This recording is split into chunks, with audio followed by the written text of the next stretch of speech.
Mis declaraciones delante del juez instructor estaban vinculadas a una voluntad de salir de la prisión al precio que fuera. Y esta ya no es mi prioridad. Yo soy un preso político. Después de 500 días de cárcel, mi prioridad no es salir de prisión. Mi prioridad es poder denunciar el ataque y la vulneración que hay de derechos y libertades en Cataluña y en el conjunto del Estado español. Em deixeu que faci una prova?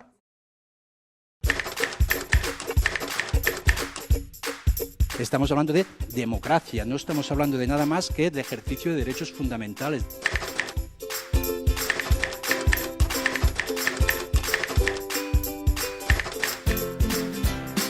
Ante el dilema, la disyuntiva entre la suspensión del Tribunal Constitucional o el ejercicio de derechos fundamentales, que nadie tenga ninguna duda. Òmnium siempre va a ejercer derechos fundamentales.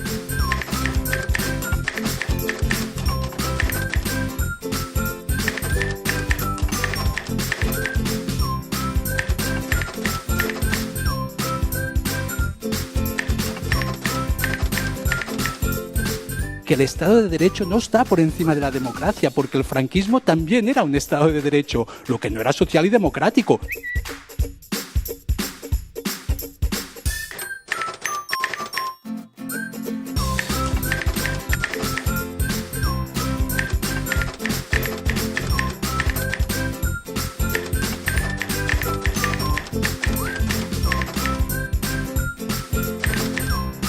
Somos el país de Pau Casals, de Muriel Casals, de Arcadi Oliveras y de tantos otros pacifistas que nos han legado pues esta actitud no violenta, porque forma parte de nuestro ADN, porque somos así.